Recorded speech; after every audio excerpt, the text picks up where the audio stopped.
Labą dieną, palinkėsiams gražiams, visiems Sarbėvijos pilietėms ir leista, aš porą tokių asmeniškų impresijų dar norėčiau pasakyti. Esu pirmą kartą čia, šitame įspūdingame mieste. Esu patalpoje, kurioje jaunas Sarbėvijos 21 metų buvo pirmasis stambių pradžių kolegijos dėstytojų. Čia išgyveno savo galbūt ir kokių dramatiškesnių egzistencinių patyrimų. Aš esu baigęs Vilniaus universitetą, taip pat susijusiu su Sarbėvijos vardu. Sarbėvijos kiemelėje susidėjęs, skyręs pasimatymus. Taip ir viena šių pasimatymų objektai, štai čia sėdime minėdami šitą konferenciją. Ačiū jai.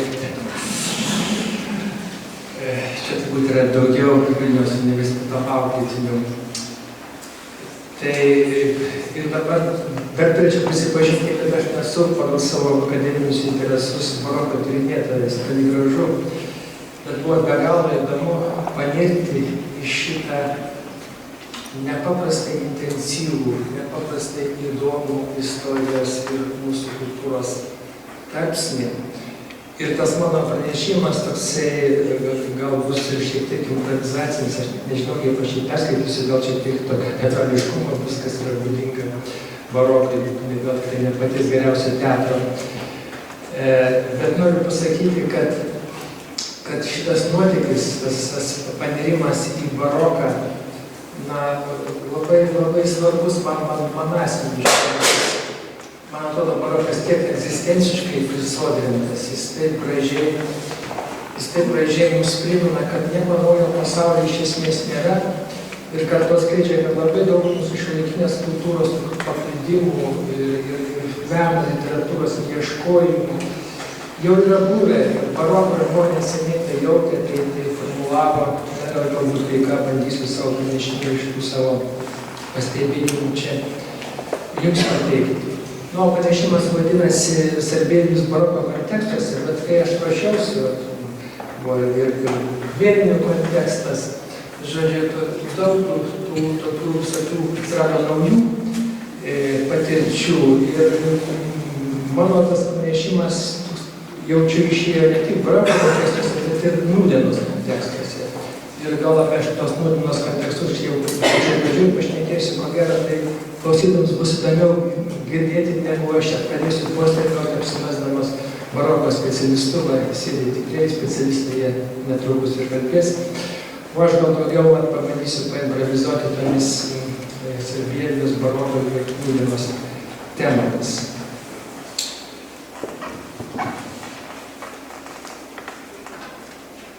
Pavadinimas Sarbėvijos baroko kontekstuose, žinoma, gal šiek tiek klaidintų, nes Sarbėvijos yra, kaip mes visi nebejojame, yra centrinė Lietuvos baroko figūra. Ir tai yra ne konteksto, bet paties teksto reiškinys. Paties baroko centro, nes jis buvo baroko kultūros ir ideologijos ir vienas iš formuotojų. Tai figūra, kuriai nebuvo baisus visą nuplaunantis Charono vandenys, chrono laiko valdovo vandenys, čia skolinosi metafora iš 7-osios eklodės, epodės Sarbėvijos. Iš tiesų, juk jis didžiausias europinę šlovę pelnęs Lietuvos poetas. Ir šią prasme mes nelabai turime ką palyginti su Sarbėvijų. Nebent mūsų Donelaitis rašęs jau pagrindinį kūrinį parašęs lietuviškai. O baroko kontekste čia pasitelkiamas galbūt daugiau sukonkretinti Sarbėvijos istorinę reikšmę, išryškinti jos turistinius reikalus, iškelti jo ne tik estetinį, bet ir socialinį, moralinį, intelektualinį įžvalgumą. Ne vienu atveju Sarbėvijos laikysena šiandien įgyja aktualaus skambesio. Turint galvoje, kad mūsų epocha, pavadinčiau mirties išstumimo epocha, Savaip atkartoja barokišką katastrofizmą, nerimą ir nuojautą, naujas kultūros ir religijos įtampas, naujus ideologijų, civilizacijų, politinių blokų konfliktus, karnavališką vertybių sujaukimą. Na, o pagrindinė literatūrinių požiūrių baroko aktualumą turbūt akivaizdžiausiai paliudija šiandien populiariausios knygos. Kokia populiariausia šiandien knyga? Silva Rerum pavyzdys. Knyga keliauja jau Lenkijai, kuri populiarumą įgyjusi ir Latvijai. Tai rodo, kad mūsų žmonės pasąmoningai ilgisi tos baroko problematikos ir tas mirties išstumimas ir pasidarimas tam karnavaliniai pramogų kultūrai vis dėlto niekaip neužslopina, tik apnuogina mūsų pasąmonės ilgesį, tą tokį amžinai tikrų vertybių, pastovių vertybinių atramų ilgesį. Šiandien matome institucijų turinčių užtikrinti moralinį, socialinį ir politinį saugumą, tokių kaip valstybė, šeima, bažnyčia, teismas. Matome jų įsiekimą ir bejėgiškumą. Matome retorikos, tai galime sakyti, kad buvo baroko toks pagrindinis metodas barokinės raiškos. Retorikos kaip kalbėjimo meistriškumo, kalbėjimo kultūros skurdą, ypač viešosios kultūros skurdą. Vadinamoji postmodernistinė ar kokia nors post, nežinau kaip ją pavadinti dabar, kultūra ir menas, nežiūrint įdomių estetinių peržvelgimų, iš esmės yra atsisakę aukštųjų humanistinių idealų bei atsakomybės. Didžiulė vadinamosios kūrybos dalis provokuojamai trypčioja ties nuosmukio ir išsigimimo riba, o neretai tą ribą ir peržengia. Šiuolaikinis žmogus gali tik pavydėti Sarbievijaus įtvirtinto etninio idealo, kurį Sarbievijaus nusakė iš Renesanso perimtą virtus sąvoką. Virtus lotynų kalba turi labai daug reikšmių, tai vyriškumas, narsa, energija ir herojiški žygiai, šlovingi darbai ir išskirtinės teigiamos savybės, dorybės, talentai, nuopelnai. Na ir moralinis tobulumas, kilnumas ir panašiai. Tai visa tai mums genamiems besaikio vartojimo ir bėgimo nuo savęs ideologijos. Ir yra toksai trokštamas idealas, kurio tarsi ir ilgisi žmogus, bet antra vertus jis yra nepajėgus realiai jo siekti, realiai jį kurtis. Sarbievijaus ne tik propagavo virtus dorybę, bet ir pats laikėsi. Jis kaip ir Horacijus suprato virtus kaip dvasios stiprumą, kilnumą, sielos ramybę, kurie buvo priešinami žemiškam triukšmui, tuštiems potraukiams ir pomėgiams. Sarbievijaus tvirtino, kad tik virtus skiria žmonės nuo žvėrių, nuo gyvuliškumo. Galėtume suklusti, matydami, kokios trapios šiandien pasaulyje yra žmogiškumo, būtent žmogiškumo pozicijas, kaip dažnai jos užleidžiamas ar netgi išduodamas. Nūdienos hedonistinio užsimiršimo neįsipareigojimo nei praeičiai, nei ateičiai kontekste. Aktualiai skamba dvi Sarbievijaus labai savitai interpretuotos antikos temos. Iš esmės tai Horacijos temos. Tai tos temos būtų požiūris į mirtį, dabar ką tik girdėjome pranešimą, memento mori, ir carpe diem, kurią kai kurie mano studentai išversdavo karpyk dieną. Taip, tiesą sakant, yra rašatėlis vertėjams, kaip išversti. Naudokis šią dieną, stverk dieną, griebk, pričiupk už pakarpos ir panašiai. Taigi, Sarbievius skirtingai nuo Horacijos tokių naujų niuansų, interpretuodama šitas temas suteikia ir aš pabandysiu dabar čia palyginti. Tiesą sakant, čia ne mano originalės įvaldos, aš daugiausiai remiuosi žinoma Lučinaitės pastebėjimais, šiek tiek Narbuto, bet kaip tokiam jaunam pradedančiajam baroko tyrinėtojui yra teisė. Tai kaip Horacijus suprato tą carpe diem?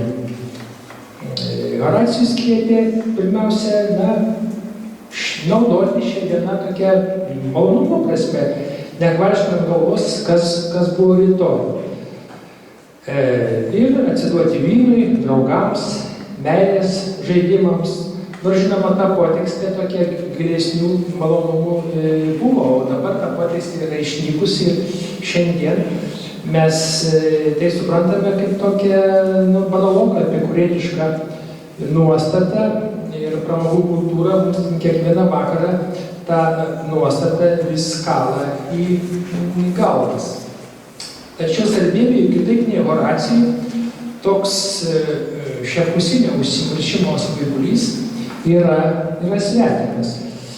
Jeigu Horacijus stumia į malonumus, į tą malonumų glėbį, gyvenimo trumpumą ir artėjančios mirties suvokimas ir atitinkamai baimė to artėjimo.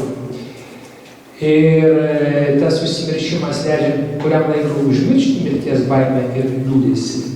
Tai Sarbieviaus požiūris yra kitoks. Jam svetimas tas užsimiršimo svaigulys, nes skirtingai nei pagonių Horacijui, mirtis jam krikščioniui nekelia baimės, nes jis tiki amžinuoju gyvenimu po mirties, to gyvenimo ilgisi ir trokšta. Ir tai yra Sarbieviaus ir baroko supratimų tikroji, amžinoji, tobuloji būtis Dievo artumoje. Vadinasi, jos nėra pabijoti. Tai amžinojo gyvenimo požiūriu žemiškasis gyvenimas tai yra laikina priebėga, tremties vieta, todėl reikia netapatintis su ta laikina priebėga ir nepasinerti tos atgaulingus malonumus, bet artinti laikinai gyvenimą prie amžinojo. Ir kokiu būdu tai daryti? Savęs tobulinimu ir gerais darbais artėti prie amžinybės. Tai yra viso baroko ideologija. Taip ir tyrinėtojai yra pabrėžę, kad būtent Sarbievius mus išlaisvina iš mirties baimės per šitą krikščioniškąją ideologiją. Įdomu, kad kita svarbi baroko tema, tai šiapusinio gyvenimo tuštybės, vanitas vanitatum, praktiškai Sarbieviaus kūryboje yra apeinama. Nes Sarbieviaus kūryboje beveik nėra nevilties ir paniekos žemiškai tuštybei. Jo požiūris į žemiškąjį pasaulį šiaip nėra beviltiškas, netgi šviesus ir džiaugsmingas. Čia turbūt būtų skirtumas lyginant su Dacho poezija. Jis moka džiaugtis paprastais kasdieniais dalykais, gamtos grožiu ir išmintimi.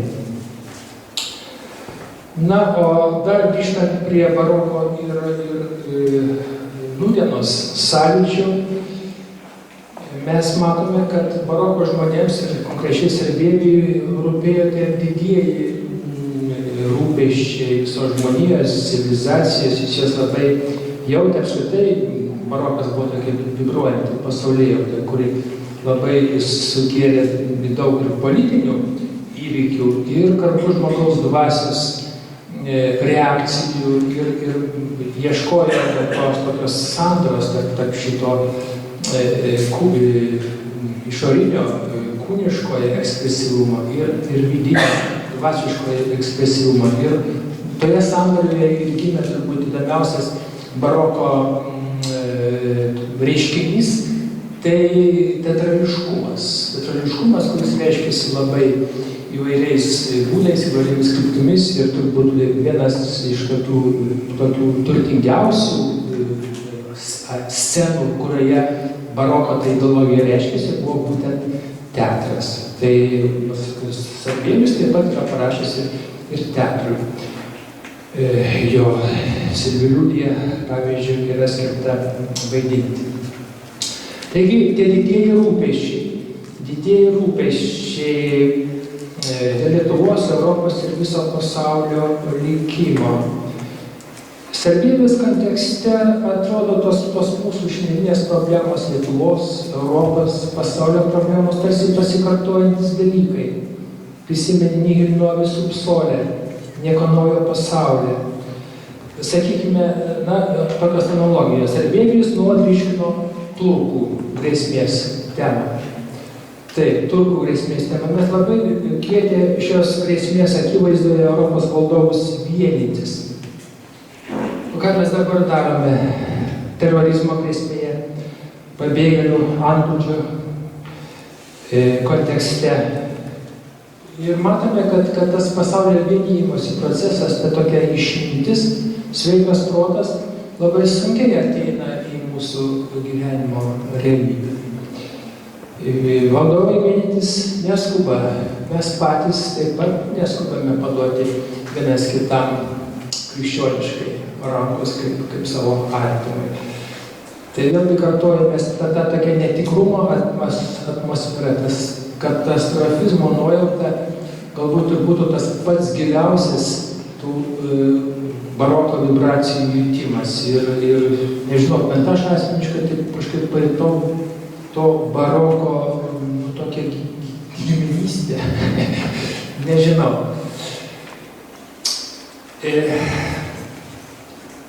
Gyvename mes,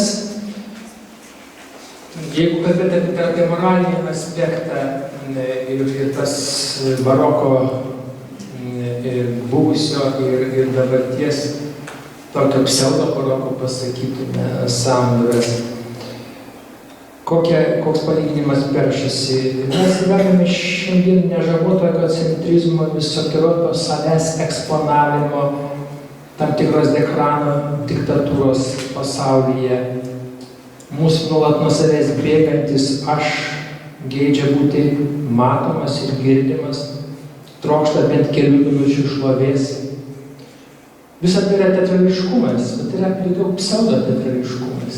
Pseudoteatrališkumas dažnai iš nevilties, iš desperacijos, toks dažnai, o kai žiūri tas mūsų, tos pramogų srautus, dažnai toksai ir absurdiškas. Be tokios prasmės ir žmogiškumo. Tuo tarpu Sarbievijus buvo įsitikinęs, kad svarbiausia sąlyga vidiniai savasčiai išsaugoti yra vengti nepastovios šlovės. Nes tikroji šlovė yra ta, apie kurią niekas nežino. Cituoju jo iš lyrikos rinkinio. Kas paslėpti save nuo kitų įstengia, tampa didesnis. Man prisimena Mačernis, kas didėja nuolatos, tas tampa vienas, šiek tiek apverstas, bet žiūrėkite, kokias įdomias sąsajas. Žinoma, tas gyvenime pastebimai, tas gyvenime pasislėpęs tai yra Epikūro priesakas. Būtų labai įdomu patyrinėti ir Sarbievijos sąryšius su Epikūru. Bet Sarbievijus, kaip ir viso baroko ženklas yra tas, kad jeigu yra epikurizmo apraiškų, tai tas epikurizmas visą laiką Sarbievijos kūryboje turi dvasinę vertikalę. Jis yra įžemintas, jis yra pajungtas tokiems aukštesniems dvasiniams rūpesčiams ir įsipareigojimams. Na, dabar aš jau iš tų nūdienos paralelių lauko pasitrauksiu ir šiek tiek pašnekėsiu apie tą baroko kontekstą. Aš galiu kalbėti, suprantu, ar ne? Taip. Kaip žinome, barokas ženklina Renesanso ir naujųjų laikų ribą. Ir ribos sąvoka labai tinka ir Sarbievijos gyvenimo bei kūrybos pobūdžiui pasakyti. Pirmiausia, tai būtų geografinė etinė riba. Sarbievijus gimė Lenkijoje ir Mazūrijoje, Sarbievo kaime netoli Plonsko, tačiau didžiąją gyvenimo dalį praleido Lietuvoje. Kita riba būtų istorinė, kultūrinė riba, jis gyveno baroko epochoje, tačiau išliko Renesanso, humanistinių ir estetinių vertybių traukos lauke, buvo paskutinis poetas, didis poetas, rašęs tik lotyniškai. Galima kalbėti ir apie kultūrinę, istorinę religinę ribą. Sarbievis žavėjosi ir imitavo antikos autoritetus, Aristotelio estetiką ir Horacijos poetiką ir sykiu bandė suderinti ją su krikščioniškąja pasaulėjauta, todėl ir amžininko vadintas dvejopai Sarmatų Horacijus ir krikščioniškasis Horacijus. Na ir jezuitiškumas, kas labai svarbu ir barokui, Lietuvos barokui ir Horacijui. Jezuitas nuo 17 metų Sarbievis. Ir jis gyveno reformacijos ir kontrreformacijos kovos sąlygomis, atstovavo nugalinčios kontrreformacijos bangai, kuris savo ruožtu išgyveno barokinę Dievo artumo, viena vertus ir jo nesuprantamumo, kita vertus žemiškos didybės ir gyvenimo tuštybės įtampą. Sarbievis kūryboje aptinkame bendriausius, būdingiausius baroko bruožus – antikos ir Biblijos tekstų imitacija bei interpretacija, reformacijos ir kontrreformacijos ideologinė polemika, paradoksalė priešybių, sakrum ir profanų, priešpriešą ir jungtį, mažasias literatūrinės formas, proginius eilėraščius, na ir žinoma turtingą metafizinių metaforų ir aliuzijų arsenalą. Minėjau, kad labai svarbus Sarbievijui ir visam barokui, Lietuvos barokui buvo jezuito atėjimas į Lietuvą. Ta baroko plėtotė iš esmės gali būti pirmiausia matoma kaip tos jezuitų kultūros plėtotė Lietuvoje. Na, kaip žinome, jezuitai susiję su akademinė ir kultūrinė veikla. Ir aš tik priminsiu, kad jezuitai buvo ryškiausi Lietuvos baroko atstovai. Čia galima prisiminti Laurencijų Boilį, parašiusi Kralomatiją dar 17 amžiaus pradžioje. Taip pat žinoma Petrą Skarbą, pirmąjį Vilniaus akademijos rektorių, Albertą Viliupą Kojelavičių, kuris taip pat buvo rektorius 1654-55, parašęs Lietuvos istoriją, Konstantiną Sirvydą, kuris buvo rektoriaus tarėjas, išleidęs punktų sakymų. Taip pat Pranciškų Šrubauskį, kuris čia ir Kražiuose darbavosi, dėstė jaunystėje, vėliau vadovavo Kražiuje su jezuitų kolegijoje, čia sakė pamokslus. Taigi galima tarti, kad Lietuvos baroko kultūra ir aukščiausios jos formos yra iš esmės jezuitinė krikščioniškoji kultūra. Na ir jezuitams, kaip žinote, jezuitų ordinai įkūrė Ignacas Lojola, toks Kristaus kareivis, kuris derino mistiko ir jis buvo toksai kaip kareivio, mistiko ir vienuolio derinys. Na ir svarbiausias kūrinys yra dvasinės pratybos, tai jezuitų ordino toks asketiško gyvenimo kertinis akmuo. Sarbieviui taip pat buvo svarbios Lojolos dvasinių pratybų nuostatos. Jis dažnai įsivaizdavo save kaip Kristaus armijos kareivį, kuriam valdyti, kurti save pagal dvasinio tobulėjimo pakopas buvo labai svarbu. Buvo svarbu suvokti tas pakopas kaip tarnavimą didesnei Dievo garbei, ad majorem Dei glorijum. Ir Sarbievijus teigia, kaip karys gina nuo priešų tėvynę, taip siela turi ginti savo vidinę savivaldą. Ir pacituosiu iš vieno eilėraščio, pats kareivis, pats savo kovotojas, tu pats vadas. Arba garsiosios Sarbievijos eilutės lyg susijusios su ta lojoliška dvasia. Konsulas pats esu savo, pats ir senatas. Vis dėlto, kalbant apie Sarbievijos priklausomumą jezuitų ordinui, Čia reikia matyti ir antrąją pusę. Griežtai jėzuitų regulai ir įsipareigojimai deja poetiniam talentui skleistis, švelniai tariant, nepadėjo. Nes kai Sarbėvijus 1625 metais grįžo iš Romos, Lietuvoje jis buvo pasitiktas deja ne kaip europinę šlovę pelnęs poetas, o kaip, cituoju čia ordino viršininko charakteristiką, kaip pakankamai išsilavinęs, kreipdėmėsi pakankamai išsilavinęs, didžiausių eruditų epochos.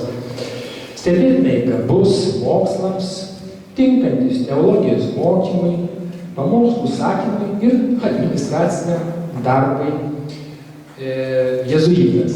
Na va, žodžiu, jis ordine žiūrėjo jį kaip savo ideologijos nešėją ir savo uždavinių vykdytoją. Jokių nuolaidų jam kaip poetui nedarė. Taigi, Sarbėvijus atvykęs čia turėjo dar atlikti probaciją Polocko jėzuitų kolegijoje, pagaliau 1627 metais atvyko į Vilnių ir čia pradėjo savo kaip profesoriaus veiklą. Dar kalbant apie baroko kontekstus, reikėtų galbūt, mes dažnai tą kontekstą susiauriname, reikėtų jį matyti Lietuvoje kaip tokios didžiulės bažnyčios reformos dalį, nes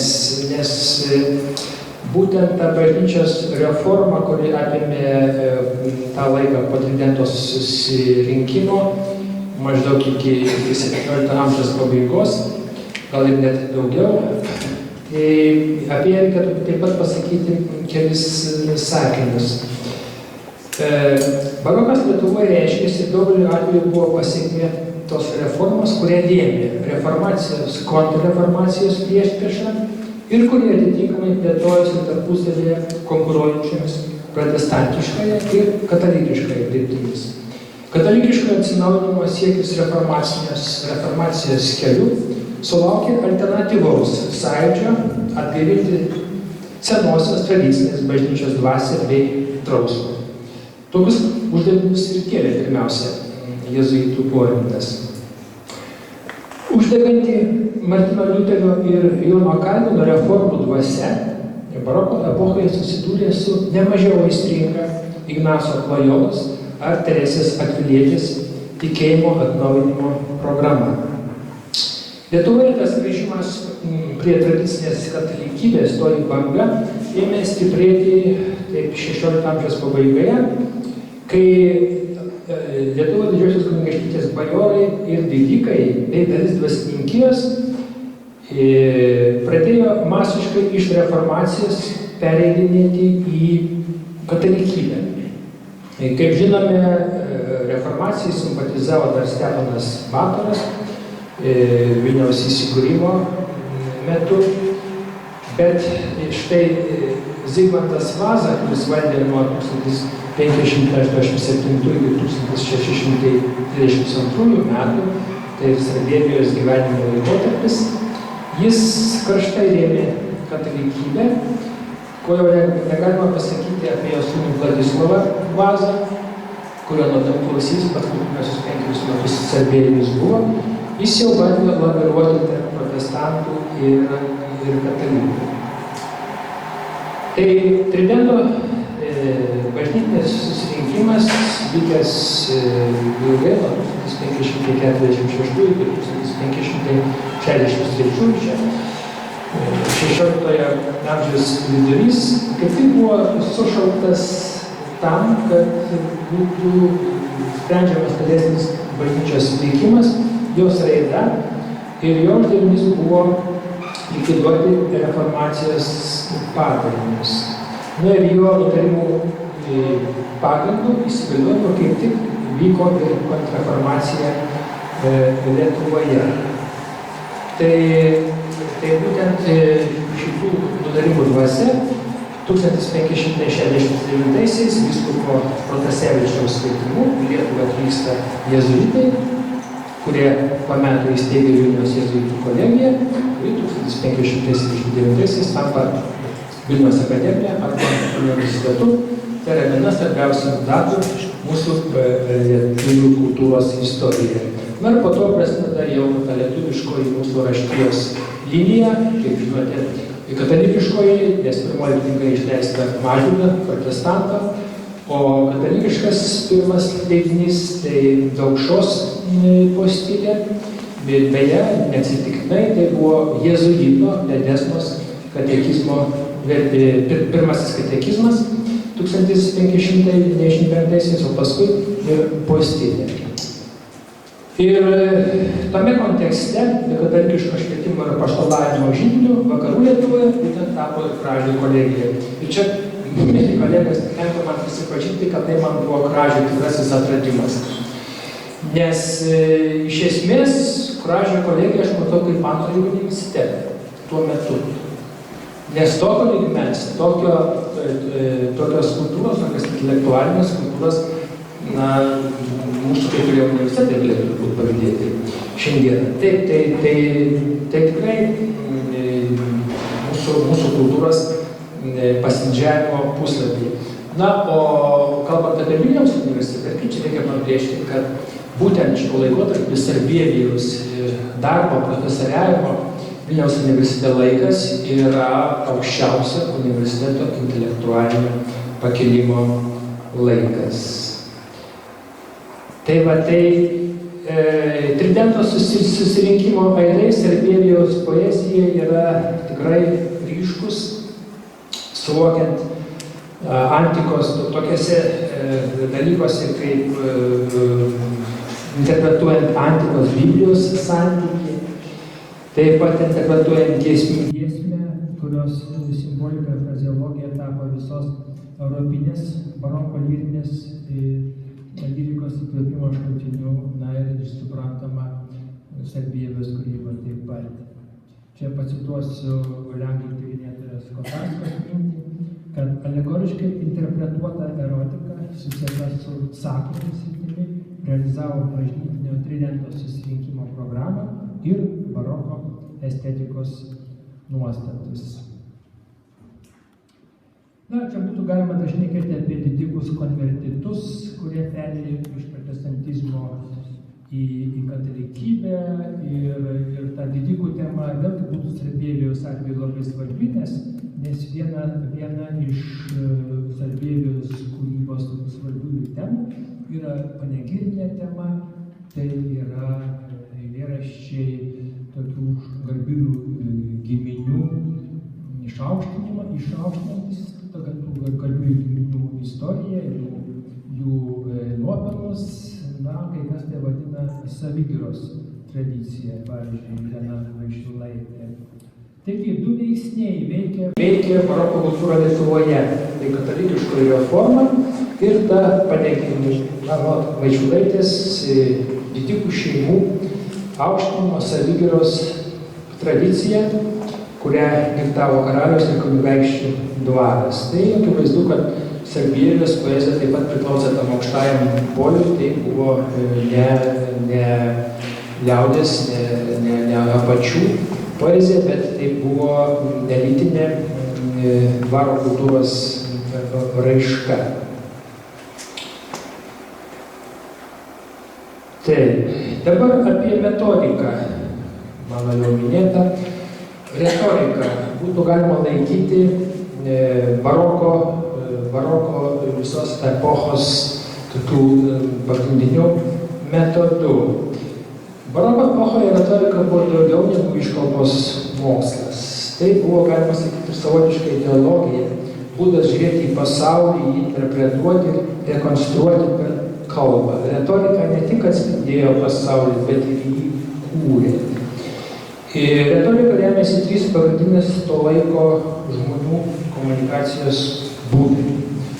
Tai, žinoma, pirmiausia, pirmas viešas kalbėjimas, kuris, kaip sakiau, dabar yra mūsų kultūros silpnoji vieta. Raskite Seimo narį, kuris padoriai be klaidų kalbėtų. Toliau, antrasis, privatus ir dalykinis susirašinėjimas, laiškų kultūra. Na ir trečias komunikacijos būdas, žinoma, mums šiuo atveju svarbiausias yra literatūrinė raiška. Retorikos išmanymas buvo privalomas tiek bažnytiniai, tiek pasaulietiniai veiklai, jis buvo didžiai vertinamas, tai liudija ir retorikos vadovėlių gausa, tarp jų retorikos vadovėlių autorių, kaip ryški žvaigždė šviečia būtent Sarbievius, taip pat Liauksminas, taip pat Alberto Vijūko Kojelavičiaus brolis Kazimieras, kuris taip pat išleido retorikos vadovėlį. Vėl pabrėžiu, visi jie buvo jėzuitai. Visi buvo jėzuitai.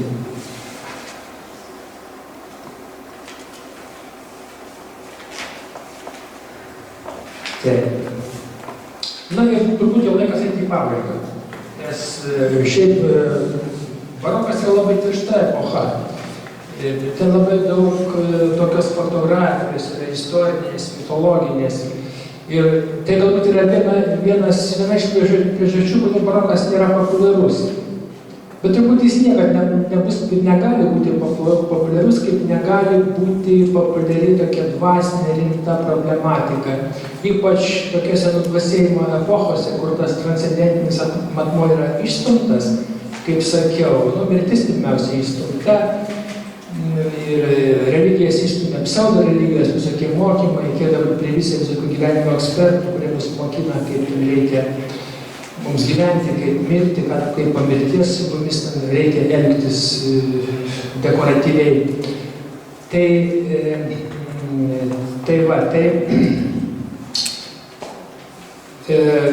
Kalbant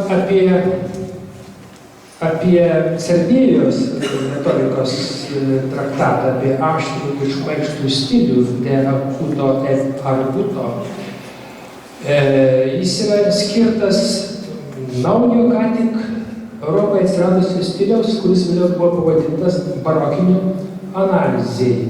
Ir to stiliaus atstovai buvo tokie baroko šulai kaip Marino, italų poetas, jo vardas davė pavadinimą ištisai srovei, marinizmui. Gongora, Ispanijoje gongorizmas yra baroko viena iš krypčių. Kokie bruožai šito baroko stiliaus? Tai nuostabos sukėlimas, mįslės užminimas, metaforiškas kalbėjimas ir gausus vadinamųjų konceptų vartojimas. Tas konceptas tapo skiriamuoju baroko poezijos bruožu, todėl 17 amžiaus retorikos ir poetikos veikalose atsiranda toks naujas reiškinys koncepto teorija. Ir būtent Sarbievijaus traktatas padėjo tai teorijai pagrindą. Ir jame apibrėžiami du svarbiausi to konceptizmo terminai. Tai yra akutum, aštrumas ir argutum, šmaikštumas. Ir tai yra unikalus atvejis mūsų literatūros istorijoje, kadangi Sarbievijaus atveju literatūros teorijos idėjos yra skolinamas iš kitų, neateina iš užsienio, iš Prancūzijos, Vokietijos ar Amerikos universitetų, bet jos bręsta pas mus. Tai ir Sarbievijaus tokia imli formuluotė, kuri tinka ne tik baroko dvasiai, bet turbūt ir apskritai kiekvienam rašančiajam apie tą gerą stilių, aštrų stilių. Yra tokia, aštrus stilius yra kalba jungianti savyje nedarną ir darną, kitaip tariant, kaip yra posakyje, taiki nesantaika arba netaiki santaika. Tai literatūros teorijos požiūriu šitą konfliktą, tą prieštarą įkūnija tokia literatūrinė priemonė, kokia vadinasi oksimoronas. Postmodernizmo epocha labai populiari yra ir tai dar kartą paliudija vis dėlto koks žmogus ir koks iš esmės, esmingai, giliai prasme aktualus yra Sarbievijus. Dar sakinukas, kurį plačiai interpretuoti įkvėpė tas pirmasis vaizdas kražių iš paukščio skrydžio. Iš paukščio skrydžio, kur puikiai matėsi mūsų ta patalpa, kurioje mes čia visi esame, kur vaikščiojo Sarbievijus ir kur skambėjo jo ta meistriškoji retorika. Tai kosminis mąstymas, kaip vadina Liučinaitė, erdvinis mąstymas. apie jį šnekėjęs ir Milošas savo lenkų literatūros istorijoje. Tai yra, kad Sarbievis vartoja tokią priemonę, pasaulis ir namai jam yra ne tik ta vieta, kur jis gyvena, bet ir ta vieta, kur nukelia fantazija, vaizduotė, sapnai ir svajonės. Kitaip tariant, susikurtas pasaulis ir į tą pasaulį patekti Sarbievis pasitelkė sapno ir skrydžio motyvą. Sapnas yra baroko labai būdinga priemonė, čia galima prisiminti Kalderoną, gyvenimas tai sapnas, labai aktualu. Bet va štai tas sapno ir skrydžio motyvas, pacituosiu Milošą. Skrydžio motyvas, o Sarbievis dažnai vartojo, spėdamas nuo Pegaso aplankyti draugų, poetų, Briuselėje ir Antverpene. Jisai sklando virš žemės, siaubiamas karų ir nelaimių. Šiaip ar taip skrydis visada simbolizuoja skirtumą tarp žemiškų dalykų vytimo, irimo ir besiplečiančios, augančios dvasinės galios.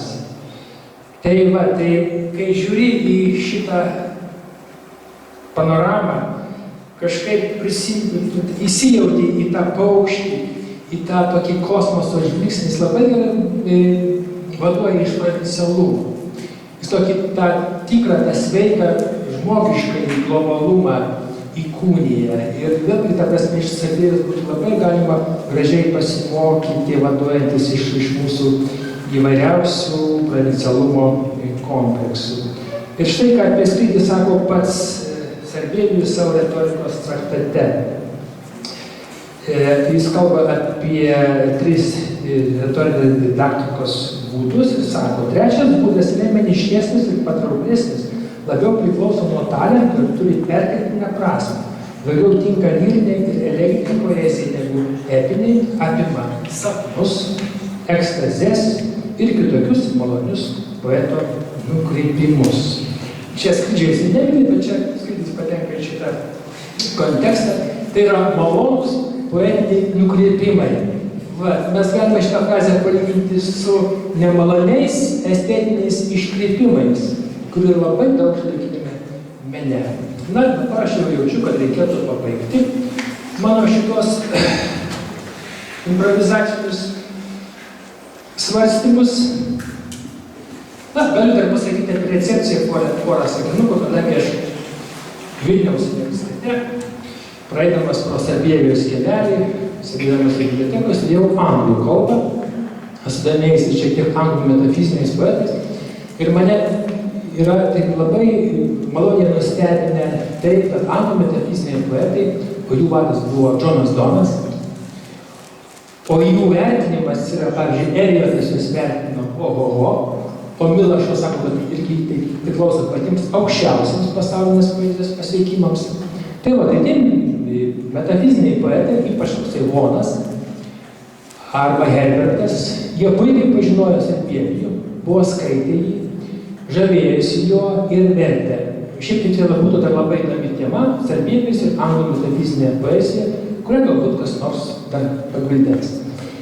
Tai yra unikumas mūsų literatūros istorijoje, kai ne mes verčiamės ir džiaugiamės didžiaisiais pasaulio korifėjais kultūros, poezijos, bet iš mūsų žemę, mūsų dvasią įsiurbę genijai apvaisino ir kitų tautų kūrybinius ieškojimus. Anglų romantikas Samuelas Tayloras Coleridge'as, vienas iš, pavartosiu žargonišką, kiečiausių anglų, intelektualiausių anglų romantikų, teoretikas, ideologas, labai žavėjasi Sarbievijumi. Jaunas ketino išversti visas odes, bet, kaip pasena, tik išversti vieną. Ir jis sakė, kad nežino nei vieno latiniškai rašusio poeto, antikinio ar šiuolaikinio, kurį būtų galima lyginti su Sarbievijumi idėjų drąsa, vaizduotės turtingumu ar keliavimo gražumu. Kaip saldžiai skamba tokius savybės. O mes, provincialai, kartais kompleksuojame, galvojame, kaip čia mes kokiam pasaulio paraštėlėje gyvename. Pirmasis vertėjas Sarbievės lietuvių kalbą, kiek pavyko man nustatyti, buvo Matėjus Gustaitis, gal pakoreguos mane, nežinau, kolegės, irgi toks kunigas, mūsų stilistikos autorius pirmasis, retorika. Tai matot, kiek yra jungčių ir kaip Sarbievės yra veikęs mūsų kultūrai iš vidaus, bet nepaviršutiniškai, bet iš principo esmingai. Ir kaip jis yra reikalingas nūdienai. Na ir pagaliau į pabaigą.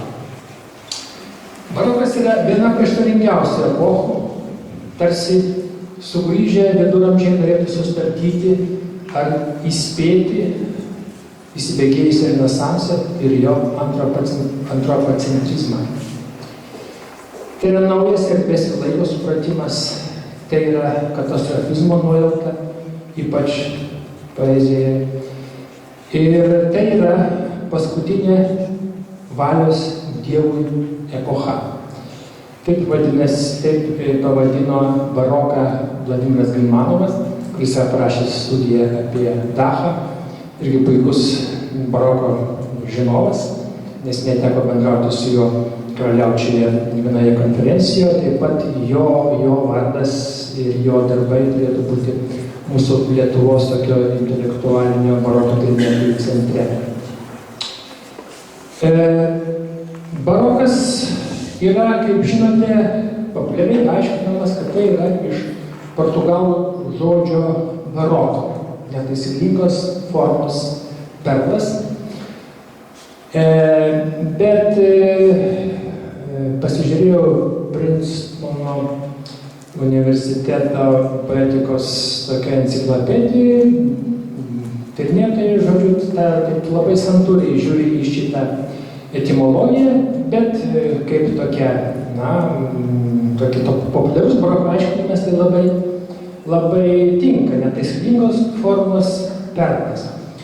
Šitą netaisyklingos formos perlą galima palyginti su Biblijos perlu, kurį atradęs pirklys parduoda visą, ką turi, ir jį nuperka, nes tai dangaus karalystė. Čia cituoju Mato Evangeliją, 13 skirsnis 45-46 eilutė. Manyčiau, kad Sarbievės poezijoje būtent dera ir tas estetinis netaisyklingo perlo švytėjimas ir biblijinis dangaus karalystės pažadas.